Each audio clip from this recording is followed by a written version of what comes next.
Started now, y'all. All right, y'all.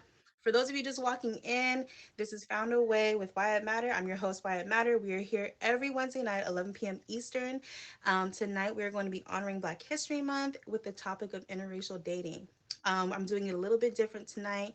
Tonight, I'm going to be giving you guys some popular, maybe you guys don't know, maybe you don't, but people who have dated in the past when it was more unconventional to be in an interracial relationship or marriage, and how they found their way to get past those hurdles and those troubles in regards to dating somebody that they fell in love with who wasn't part of their race.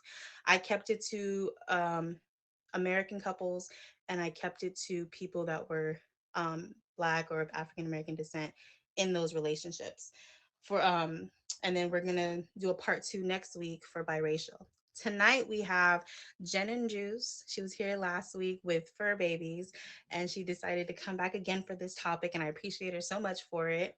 And we also have Storm Shadow, who's gonna tell us a little bit about his experience in regards to interracial dating. So first to the box, let's see who hopped in first. It was Storm.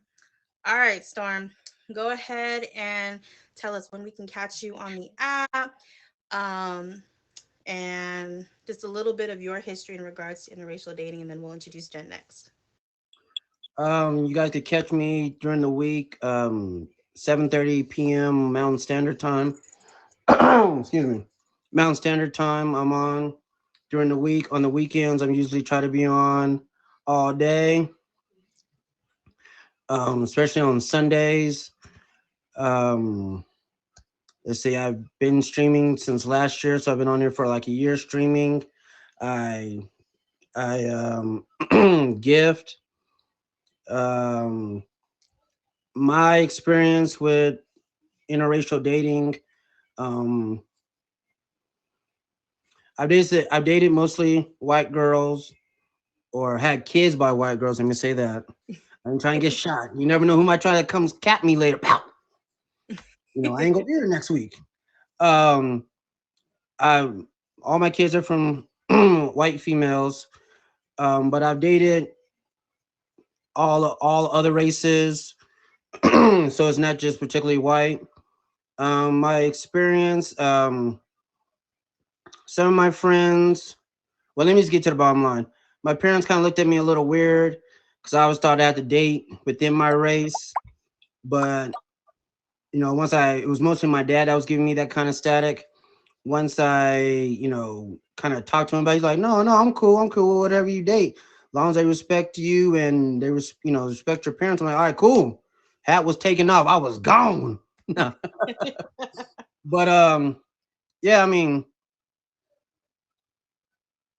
it's just been an overall experience. I mean, I have five beautiful kids, four girls, one boy. Um,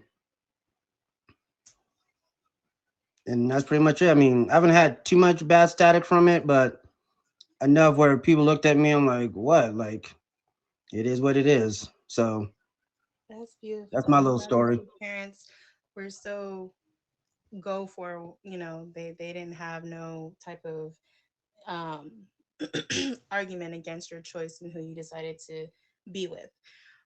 For those of you just Yeah. walking in, this is Found a Way with Wyatt Matter. I'm your host, Wyatt Matter. We're here every Wednesday, 11 p.m. Eastern. Tonight we're honoring Black History Month with the topic of interracial dating. Tonight's guests are Jen and Juice and Storm Shadow. He just told us when we can catch him, and he just explained, a little bit of his experience with interracial dating. So next in the box is Jen and Hold Juice. on. Before you bring in gin and juice, I got a cheap plug. Uh, February 18th, 8 p.m. Eastern. Come to Wyatt's auction. It's a Yes. sweetheart auction. Come to our auction. You will not be, what's the word? You will Disappointed? not regret. You will not be disappointed, or you will not regret coming. I'm number four in the auction. Come support your boy. All right, I'm done with my cheap plug. All right, cool. All right, I'll give you another chance to give you a little plug. All right, cool. Next, we have Jen and Juice. Tell us about yourself, when we can catch you, and a little bit of your experience. Hi guys, I'm Jen and Juice. I am the host of the featured show, The Red Room Talk. You can find me every Saturday. You gotta say it that way, or just yeah, Saturday. every Saturday. Saturday, um, at 10 p.m. Eastern. Also, you can find me every Tuesday for Cut the Beat, every Thursday for Getting Lit. Y'all just catch my Instagram or whatever, and you'll see what I have going on. I have a lot going on, so there's always something. But pretty much I stream every day, about 6 7 days a week. So um, also, my experience with interracial dating. I dated outside of my race pretty much since I was like 20 years old. I primarily date black men. Um, but my experience, honestly, it's been a lot of learning. Like my mom, she also dates interracially, so I already was basically like in the realm of like I've been in the black community for a long time. So I already like it was just normal to me. It wasn't like I just chose like, oh, you know, like it's some taboo thing. It was just normal for me. Mm. Um, but I was married for 6 years to a black man, and I dealt with a lot of like just watching him and like the flack that he got just for being a black male, and not even just with the dating, but just his struggle as a black male, and even like my family, and to see like my father, like to see the things like during the Black Lives Matter movement and all the things that went on there. I really was like a part of watching like the pain. And one thing that I've always done in knowing I am a white woman in an interracial relationship is I had to always understand that I don't understand. And I never tried to say like, oh, I can understand your struggle, because I can never understand that something that I cannot understand if you are being, especially a black male in the community, like how that feels. So I never tried to say that I understand, but I always empathize, like what he dealt with and the struggles that he dealt with. So that struggle was also mine too, because I loved this man. And in dating in a race, you have to have an understanding there, that there's a lot of things that you're not going to understand, or do you just have to learn and really learn how to love that person, because I know there's a lot of things that he's gonna face that I won't understand. You know what I mean? Oh yeah, So, definitely. um, so for me, I just came at it from a different angle, and I don't look at people for a color first. I always look at their who they are as a person. So it wasn't like a taboo thing for me. Mm, definitely. I That's feel kind it. of. And then even now, Understand. even I'm divorced now, but they say like interracial couples, like they have a 41% chance of separating compared to a 31% chance of just regular couples separating. So it is, there's a lot of just surrounding interracial couples and how it working even. So Right. like you have a lot of things against you that don't want it to work, from both sides. Exactly. Well, for those of you just walking in, this is Found a Way with Wyatt Matter. I'm your host, Wyatt Matter. We are here every Wednesday, 11 p.m. Eastern.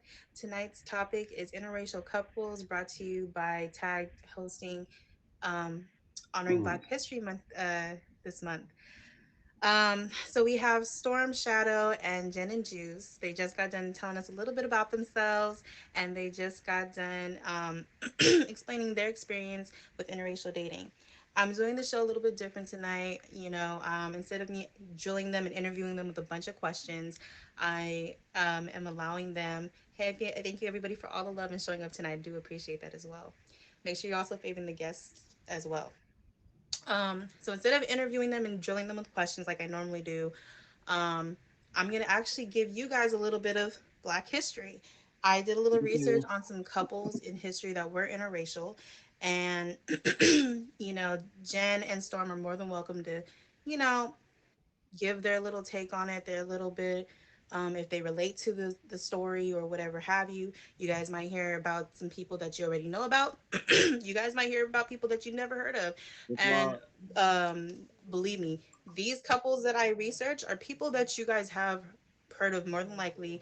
I'm into all those biopics and stuff. So the first couple that I'm going to talk about, which is actually one of the first interracial couples that I ever watched a movie about, because I don't watch a lot of movies, y'all. Um, so this one is Mildred and Richard Loving. There's at least three separate movies, including one documentary on the Lovings. I'm not sure if you guys have heard of it. I'm pretty sure that it's also available on Netflix. It's about a black woman and a white man who dated and got married, and their marriage was during a time where it was illegal for interracial marriages. Um, it was not allowed in the state that they were in, and they had to move, or else they were going to go into, they were going to have to go to jail. Actually were not the first interracial marriage. There were interracial marriages before that, but at this time, it was technically it was more so strict and illegal because it was around the civil rights movement and things like that. So it was a more prominent thing where it was a little bit more dangerous, and they would actually put you in jail for it. Um, so they actually moved to Washington, D.C., and they actually were the ones who sued the state. So they went to Washington, D.C., they filed with the Supreme Court, and they sued the state to be allowed for them to overturn that law. They wanted to overturn the law of interracial marriage. Um, Whenever you're ready, Storm, hop back in. They wanted to overturn interracial marriage so that they could actually move back to Virginia. This is so weird. Yeah, I'm on a tablet, so if I keep pausing and looking weird at my screen, I'm on a different device tonight. So this was around, let's see, this was around the late 60s. And the thing that happened with it was apparently it got passed. Yeah, it got passed. They won their court case, and they happily moved back to Virginia. They lived their life, they had kids. Um, the fortunate thing about this couple is what happened was they passed the law and overturned it, so they were able to move back. But less than 10 years later, her husband had a fatal car accident. That's the what was unfortunate to me. They fought all that time just to be together with somebody, and it was illegal for them to even be together. And then you fought so hard just to lose the love of your life less than 10 years later. Um, I also got some quotes. So, a quote that Mildred Loving gave in 2007, this was 40 years, the anniversary where they decided to overturn the law. Um, she gave this statement. She said, "I'm still not a political person, but I am proud that Richards and my name is on a court case that can help reinforce true love, the commitment, the fairness, and the family that so many people, black or white, young or old, gay or straight, um, feel in life. I support the freedom to marry for all. That's what loving, because her last name is Loving, and loving are all about." For those of you just walking in, thank you for the favorite. Thank you for the love. This is Found a Way with Why It Matter. I'm your host, Why It Matter, here every Wednesday at 11 p.m. Eastern. We are tonight talking about interracial relationships brought to you by Black History Month that's being promoted on TAG. So thank TAG to allow me to bring this topic up to you. Tonight's guests are Jen and Juice and Storm Shadow. And then we're going to do a part two next week with biracial. Um, you guys make sure to fave Angel Eyes as well. She will be on that episode. So what we just went over is a couple that I brought to you guys' attention, which is the Lovings. You guys can look them up online. There are different movies about them. Very interesting movies, very good movies, I might add. And like I said, I don't watch too much TV or movies, and it definitely caught my interest. And they are the ones that paved the way to allow you guys to marry interracially. Um, like I don't me personally, I don't know how I would take it if I was told that I would go to jail if I was to marry somebody outside my race, especially me being a biracial person. Did you guys have any negative feedback in regards to that, like whenever you guys were with somebody that was outside your race? Well, you said No. no. Storm said no, and then Jen, you said you were or you weren't.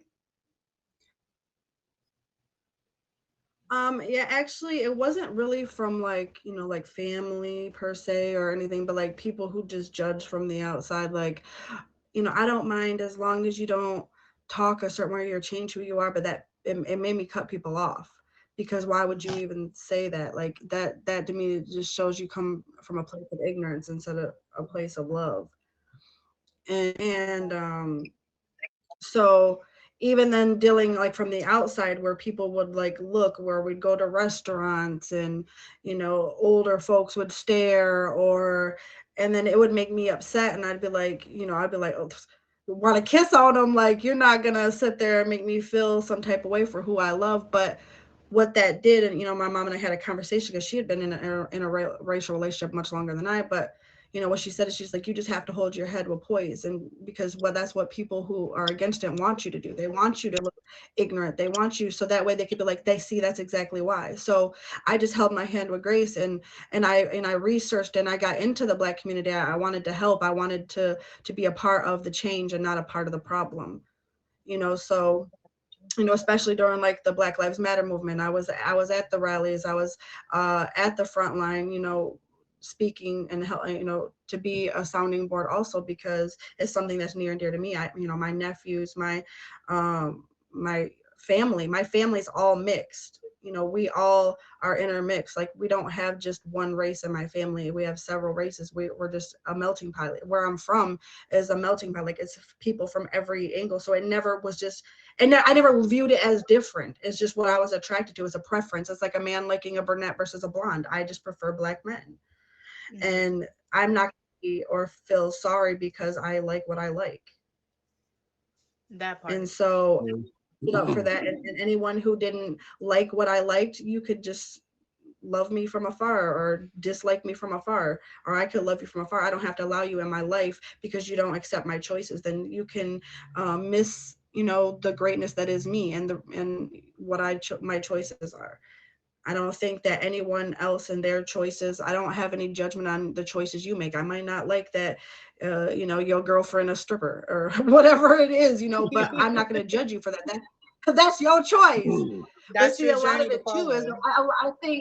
I think because I know where a lot of it is it comes from a place of fear. And I have come to understand, and like, I love sociology. So I feel like a lot of people, why they feel the way they feel is because their judgment comes from a place of fear, like the unknown. Like, they don't know. Fear of the unknown. I'm going to say, from the Caucasian community, you don't understand the Black community because of fear. You don't try to intermix or mingle and to realize there's no difference other than skin color.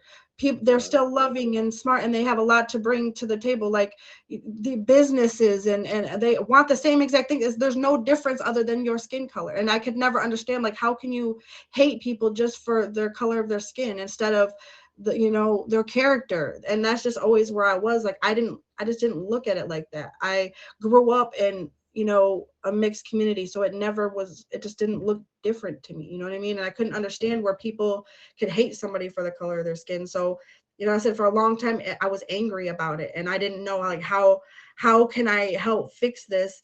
And what I did is I started asking questions. And I think people are afraid to ask questions, especially like me. Like, I wanted to do and started working on an interracial relationship episode for my show, but I was afraid because I'm like, what if people are upset at me because I'm a white woman wanting to speak facts? But at the core of it, I am a woman.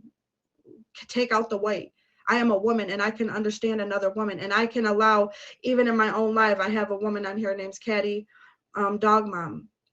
I allowed her the space in my life to let her speak as a Black woman. I cannot speak for a Black woman. I am a white woman. I cannot speak for you, but I will allow you the platform to speak your piece and how you feel about things, because I know at the core of it, we are both women. But Right. I also know where respect is due and where my place isn't. And my place is not to say that I can tell you what you feel or what you've been through or what you deal with. I just come from a place of, I understand that I don't understand.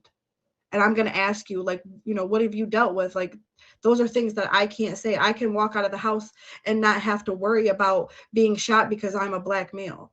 Or, even like being a wife of a Black male, to worry that my husband could leave the house and Not come back. and not come home because he's a Black male if he gets pulled over. Anytime he was pulled over for speeding or a headlight, that feeling, you don't understand if you've never been in an interracial relationship, what that feels like. And there's nothing, and I felt helpless because I can only come from a place of sympathy. I can't, or well, empathy, like I only, what he feels is what I can understand, what he tells me how it makes him feel. I can't come from a place of what that feels like to be a black man afraid to walk out the front door. And then I Exactly. have to have conversations, with my younger brother and my nephew during especially the time of the Black Lives Matter movement, that when you go into a store, how they look at you. They look at you, at what age did they look at you as a threat? And these are two beautiful little boys, and for me as a white woman to have to tell them that they might not love you because of the color of your skin is something that hurts me, that I have to have those conversations. And especially because it's something I don't understand, so I have to have someone there, like, that is black and can understand that the actual struggle and what that is like. I can only tell you from a place of wanting you to be safe. I can't come from a place of what that would feel like. Exactly. And I remember during that time, I had taken my nephew to the grocery store, right?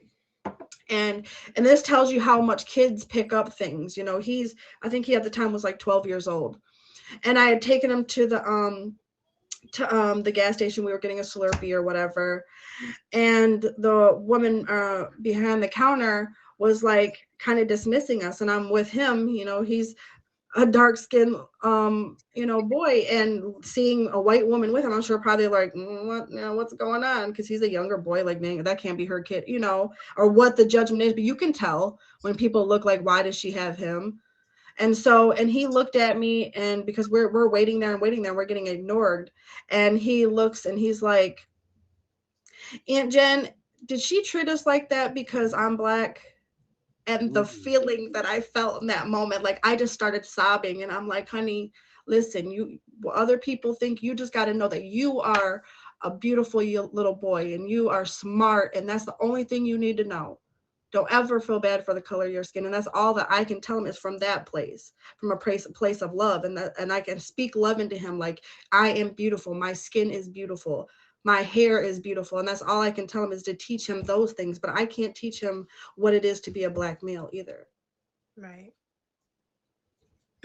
Exactly. Like even me personally, like my kids, we were all home during the riots and um everything going on with that and watching it all on TV, and we explained it to our kids. And my grandfather, he's Japanese, and he heard my 7-year old say, I'm a black young man. I'm this, I'm that.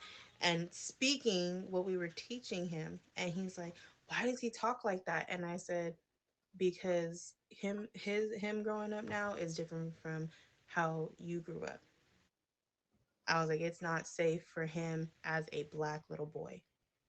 That's why. But I'm sorry, we're getting off a little off topic. I'm sorry, I got a little wrapped up in that. Jen had me tearing up a bit. My hormones are I going know. Mm. I just started. I'm like, don't you mess up your Don't you makeup, worry. girl. Don't mess this up. I guess it's a good thing I didn't wear No, false I makeup even tonight. made sure Storm, I just do you have because anything to add before I move forward? I mean, I know I look forward to I gotta have that conversation with my kids, but and from then my parents growing up, from me growing up, of course, stuff kind of gets better, but it's still, the racism is still out there. The negative looks, like Jen was saying, Definitely is. mixed kids are definitely going to get that look, and sometimes they might not even know what race to pick, white, black, which one shall I be. And they shouldn't All have I to. Right, all I can do is tell them, if they come to me and ask me that kind of question, like, just be yourself. You're a human. This is one race, human race. Scratch all color. We're all the same person. I mean, you know what I mean. We're all humans. So that's all I could tell them, is just be themselves. I mean, I got a soon to be 9-year old son. I know he's gonna ask me those kind of questions. My daughters, they're pretty hip to what's going on. They just no, they educate me sometimes on some stuff. I'm like, okay, that's cool. That's what's up. Just don't get pulled into that. Don't get caught up in that. Just be proud of who you are. That part. Very hard, very hard. Having to explain to my family why my kids, I didn't want them buying my kids toy guns for the longest time because there was a child shot by officers and it was a toy gun. And Yeah. so I Mhm. wanted to keep my kids out of that for as long as I could. I wanted them to remain innocent. But once the one riots happened, we couldn't anymore. Hmm? like one point, like I'm gonna, before we move on, but like back to like the riots and the Black Lives Matter movement and stuff, one thing I got into a lot of fights with people with, and I'm talking like very ugly fights because I have the stance that I have. But like the all lives matter people, let me tell you, I got into so many fights over the all lives matter thing, and I'm like, and I had to explain it from this place. This is the only way that I could explain it to people coming from a white woman, how I could explain it. But the reason why all lives matter is crock is because all lives don't matter until Black lives matter. And I had to explain it like this. I said, okay, say you're sitting at a dinner table, right?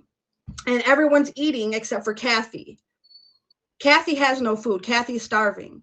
And I had to explain it like this. I said, this is why all lives matter is a crock, because where everyone's eating, but the problem is that Kathy's not eating. Kathy is starving. And until Kathy is eating, then we cannot move on.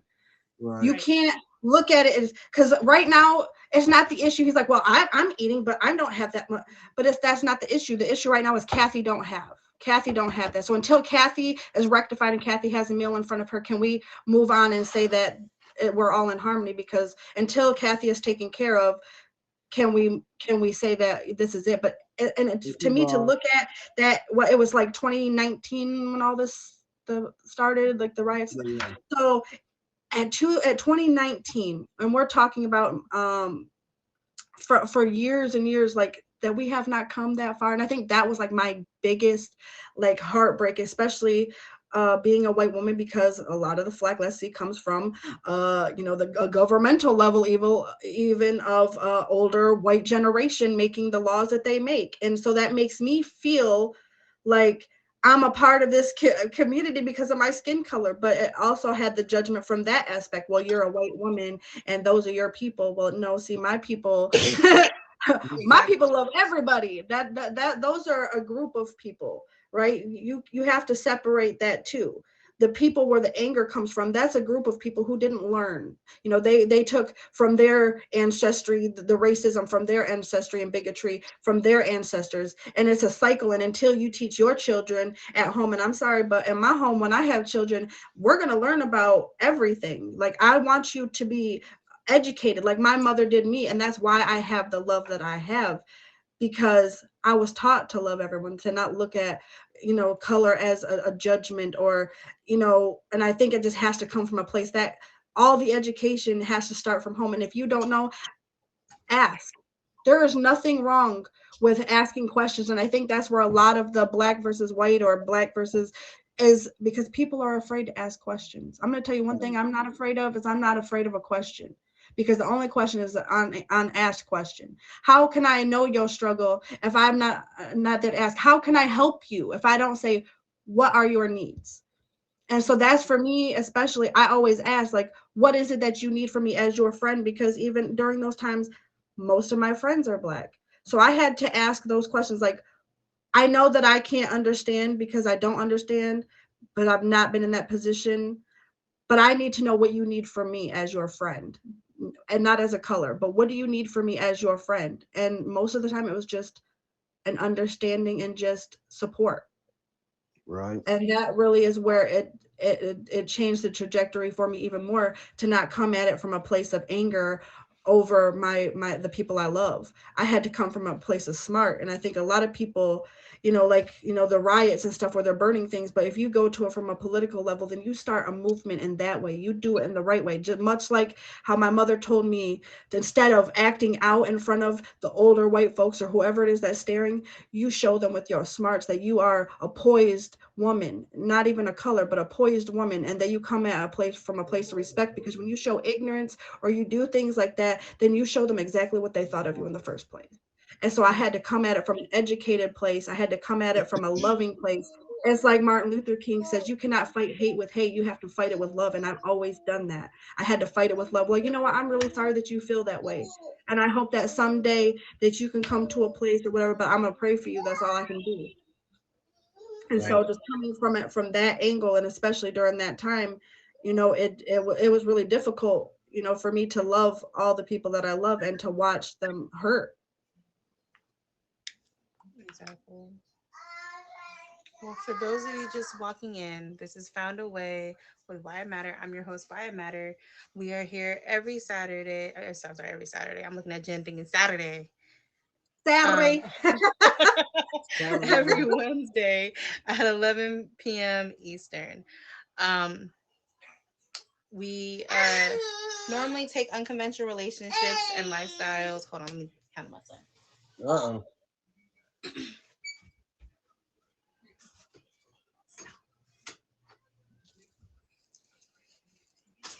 Okay, my bad.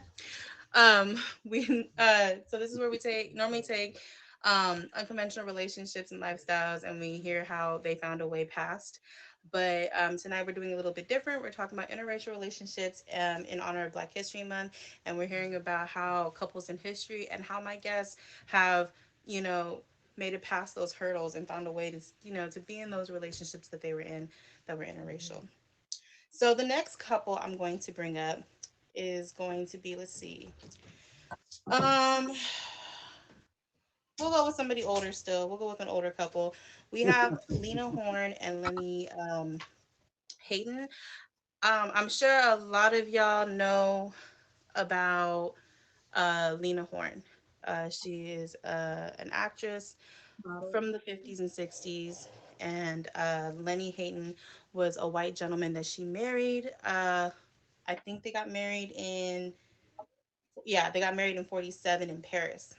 So um, basically, Lena Horne, she dated a couple of men prior to Lenny, and then the reason why, it's unfortunate her reasoning, but she's admitted to it in interviews, that she really dated Lenny because he was her way of getting into those white clubs.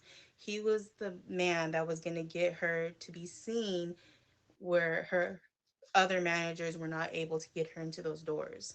And so, um, my bad, y'all. I'm over here. If y'all read, this is a very touchy subject tonight, so feel free to handle that, okay? Um, so she basically used him to basically advance her career, and but she did along the way learn to love him, and so a little bit more about it is let's see.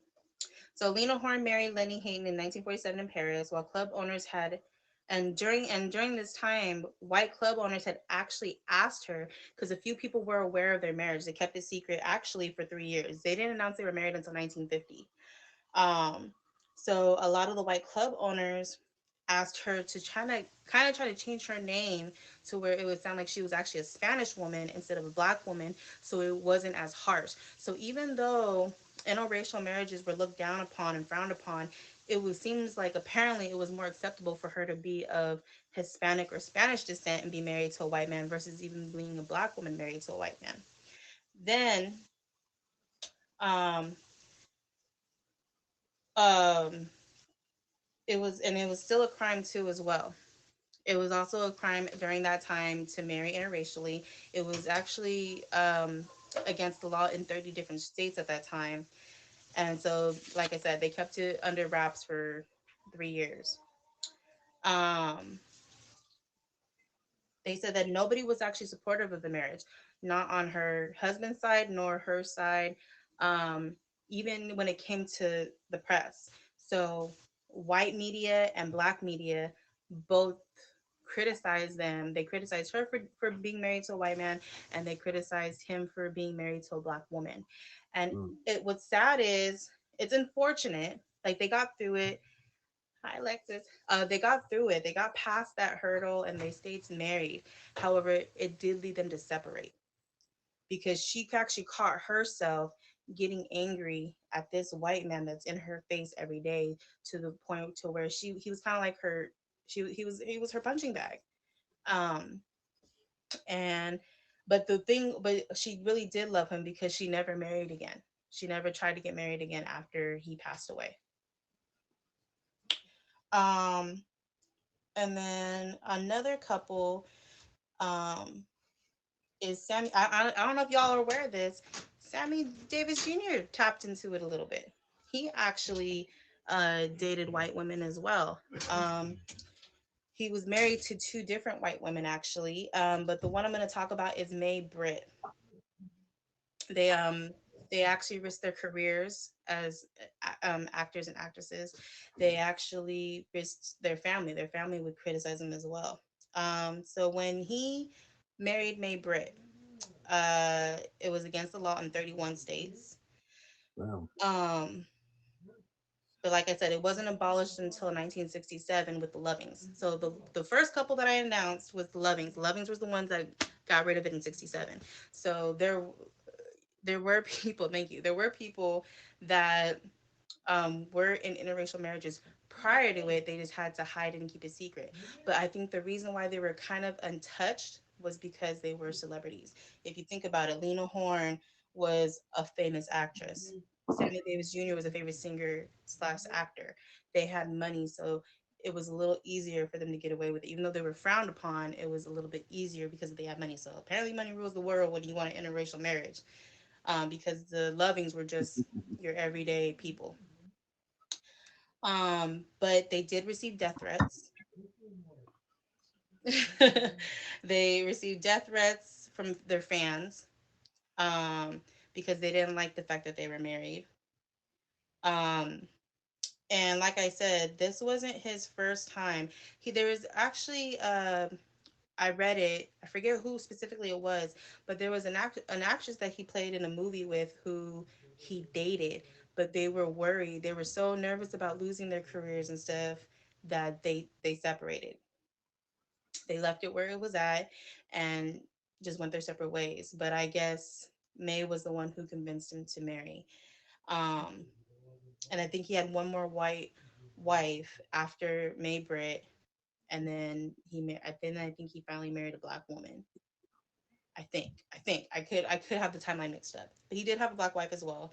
Um, but you know, like I said, just the whole idea of the fact that you have to hide the person that you're in love with, hiding the fact that you got married, getting death threats because you chose to marry that person.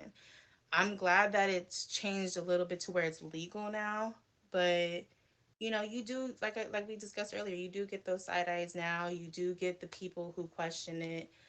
Um and I feel like it's just something that it's nobody's business but your own. But everybody's entitled to date who they want to date. One thing I have to say, just to touch on what he's saying in the comments, because it tad over the line a little bit, but your experience is your experience, and I can tell you I've had many horrible experiences dating black men, but I don't base it on it is because it's a black man. I base it on that man. I don't base it on the color of the person, because the color does not signify their character. Yeah, it doesn't define who So they that are. to me is you're basing the character of the person you dated on their color, and it was based on that person. And so I have to look at it from a different perspective, or I do look at it from a different perspective. Because if I were to look at it like you, then I would say, well, you know what, I'm never dating a black man again because this black man hurt me and this black man. But no, I look at it from a character to character basis. And then if you hated it, that's you. But you have to look at it was did you hate it because she was a white woman, or did you hate it because of that woman? And so to like even like stuff like that, having those kind of conversations, you have to be able to voice your opinion, and it's not and not be, first of all, ridiculed for your opinion. You can have an opinion, but you also have to be called out for the why you're looking at it the way you're looking at it. Are you looking at it from a wrong direction? Are you looking at it based on your experience only, or are you basing it off of just because like that woman was a white woman, or that woman, or if it was vice versa? Is it your experience because she of her color, or was it your experience because of that woman and her character? And I think a lot of people get like those type things like misconstrued, is because you have anger towards a race because of um I mean, that's just a you and your not Thank just you. hey, listen, I'm a kisser, so I can kind of giggle at that, but no, I don't think that's a But you thing. know I what? think I that's will just say that this person. though. That I get person that was they're a trying to be crazy person. funny, And it's not just white women that do that too. It all depends Women on in the general. That individual. was just One your thing to take experience into with that woman consideration when you say, I dated a white man, I dated a white woman, it just wasn't for me. Did you date versus that how you're individual seeing. because of the color of their skin, or did you date them for the person that they were? Okay, so So moving on to another anyway, couple, because that was ran a little short, um, is we will talk about Meghan Markle and Prince Harry. Now, the reason, like I said, I'm trying to keep it American, even though Prince Harry is a prince in the UK. Meghan Markle is from the United States, and she is the one who is, black. So I'm sure a lot of you heard about it when they were dating and they were finally got married. All the things that she was experiencing out in the UK. Um, it was a lot of tabloids, a lot of social media, a lot of things going on to where they would basically taunt and give Megan a hard time just because of the fact that she was black. Part of There were other reasons why, like she was American, she wasn't from the UK, she was dating the prince of their country. So there were other reasons, but race should have never been a part. It should have never been a part of the reason why they wanted to ridicule and talk the way that they talked about her. Um, what else?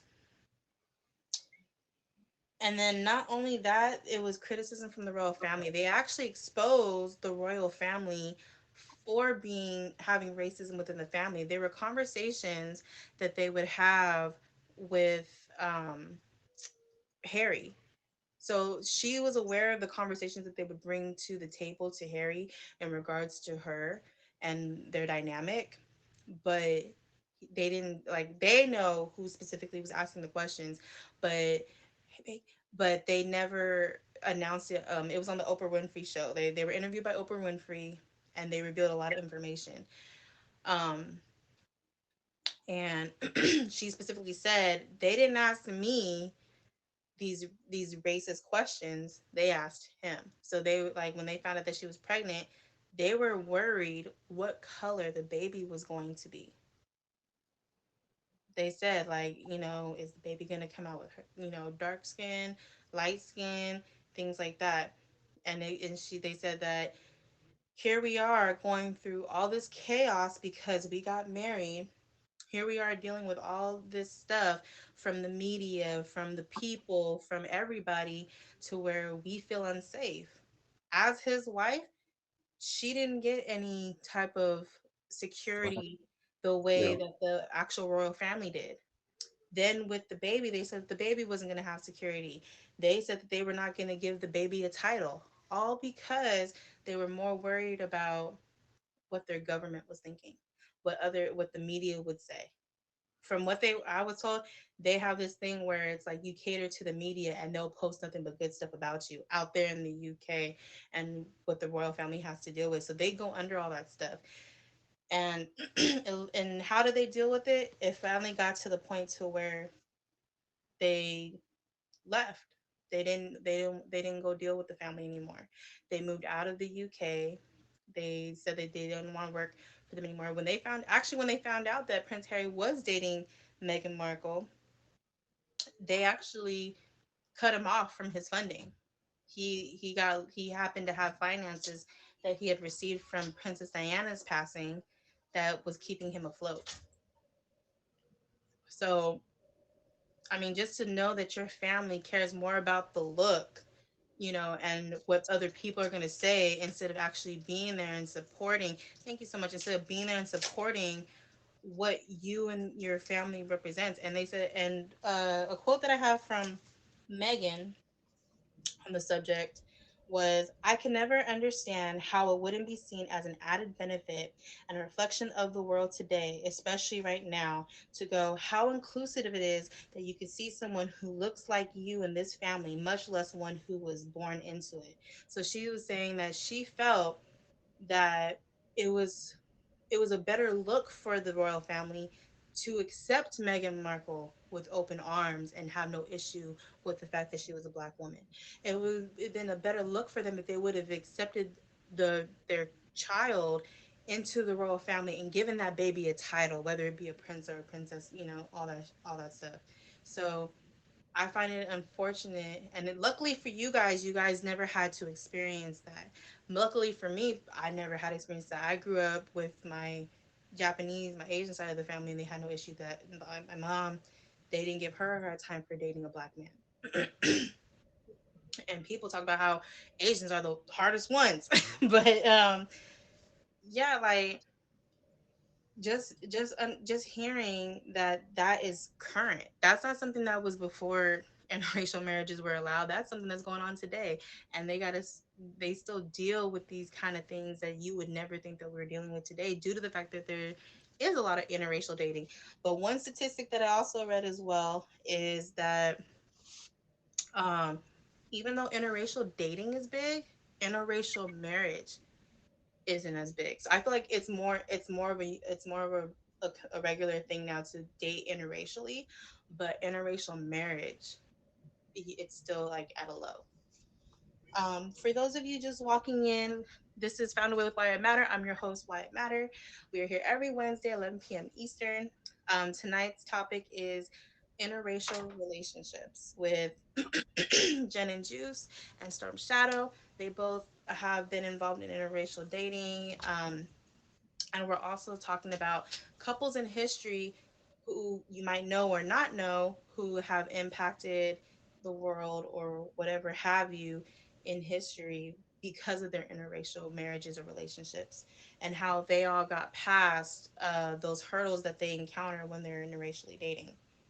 Um, was there anything that you wanted to add to that, you guys, before I move on to the last and final person? Because we got 15 minutes left.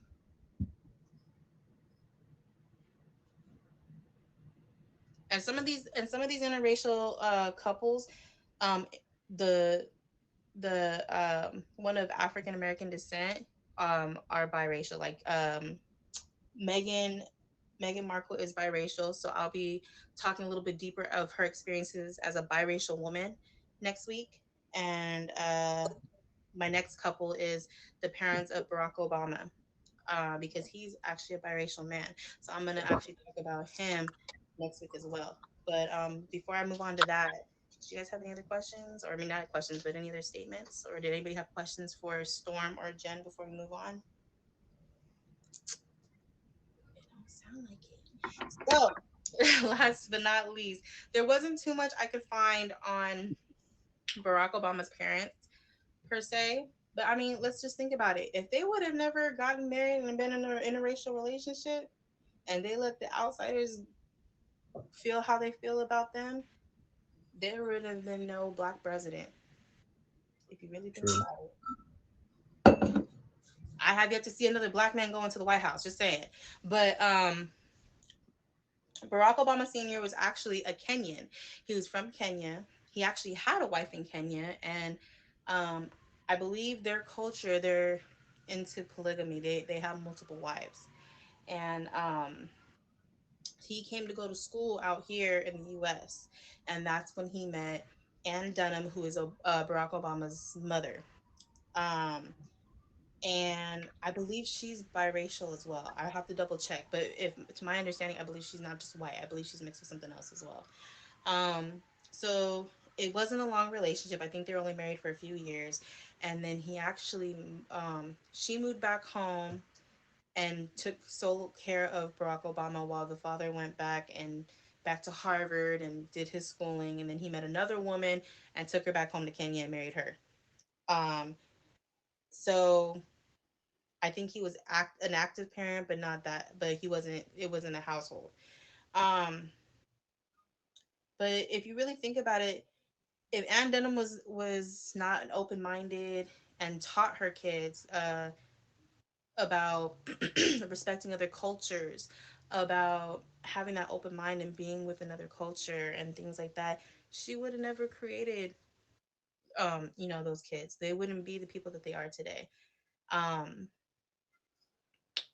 and if it wasn't for him becoming president, we wouldn't have today's youth believing, especially of African American descent, believing that they can accomplish anything of that stature. Um, but that was all that I really had to say on them. We're gonna talk a little bit more about Barack Obama next week because, like I said, I felt like it was good, but there wasn't much there. There wasn't really much to say other than the fact that it was a black man and a white woman, and but they did say that he did move back to Kenya. The father did due to the racism in the U.S. Mm. He was not a fan of the hate and all that, so that is what led him to leave.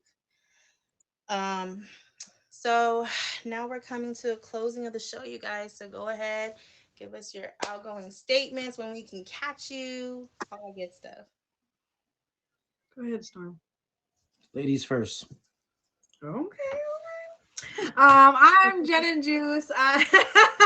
I'm Jen and Juice. I'm the host of the feature show, The Red Room Talk. You can find me every Saturday at 10 p.m. Eastern Standard Time. But if you don't find me, then y'all just please follow me, follow my YouTube and subscribe, and then follow me on Instagram to see what I got going on. I have a lot of great things going on. Wyatt Matter's been a part of the show. I definitely appreciate her for that. So, but if any of y'all want to be on the show or anything like that, tap in. Just follow me on social media. It's a lot of fun, y'all. Hit her up. You can find me usually after 7 o'clock, 7:30 Mountain Standard Time during the week. On the weekends, I usually try to be on all day. Um, that's pretty much it.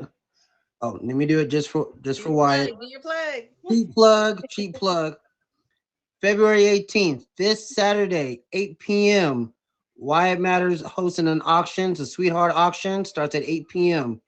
Come support everybody that's in the auction.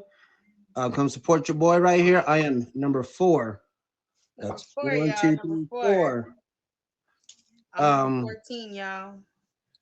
well, you gotta save the best for last. So, but yeah, other than that, I just want to thank you, Wyatt, for letting me be on the show. Thank you for being part of Um, it. oh, no problem. But other than that, yeah, that's it. I enjoyed it. All right. So for those just walking in, this is a wrap. Unfortunately, you missed the show. However, I do post on my YouTube. Um, Normally every Thursday. I'm a little behind. I'm behind a week. I was struggling this week. But the episodes will be uploaded sometime this by the end of this week. Um, the YouTube is linked to my page. We are here every Wednesday, 11 p.m. Eastern. This topic tonight was interracial dating, interracial relationships. We have Jen and Juice and Storm, who you just heard from, and when you can catch them. Um, Next week, we're going to do a part 2 to this, which we're going to have biracial guests next week. Look out for that. Show up next week. Set those alarm clocks. Mark it on the calendar. I post it every week. And we're going to go over this again in honor of Black History Month. Thank you all for tapping in. I saw a lot of people who normally aren't here. Thank you so much to my guests for showing up and wanting to be a part of this. I really thank you guys for that. Make sure you guys do fave my guest up. That like I said, Jen has her show. Storm is a daily streamer, at least tries to be. Try Um, to be. um, Thank you all the people that gifted and did fave tonight. I appreciate all of you guys for it.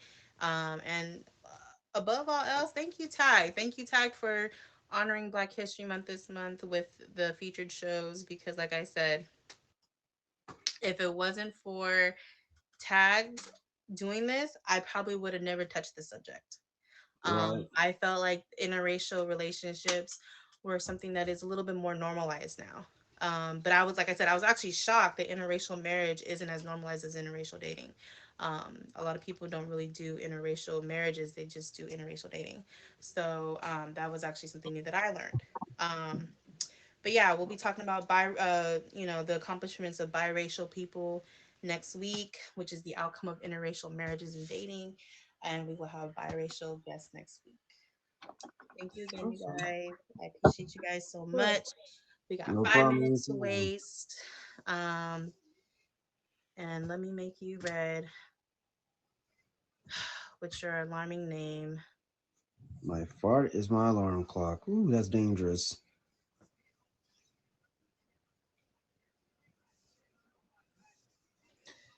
All right, y'all. But I appreciate you guys so much. I learned a lot. I ain't gonna lie. There was a lot of people in history that well, I guess we have 5 minutes. I could do one last one. This is somebody I was looking on. This is Pearl Bailey and Louis Belson. So they got married in 1952 in London, and Belson's father, he was the white man. Pearl Bailey was a big actress back in the 50s. I think they said that she was actually, I can't remember the name. I can't remember the name of the movie or the show or whatever, but she was a big singer, big actress back in the 50s. And Belson was actually a drummer in the band for, I guess one of the clubs that she sang at or something. They came across each other in the club scene and started dating, then decided to get married. Um, it was her like third marriage, his first marriage, and his daddy was not having it. His daddy said when they went to London, he flew to London to go marry her.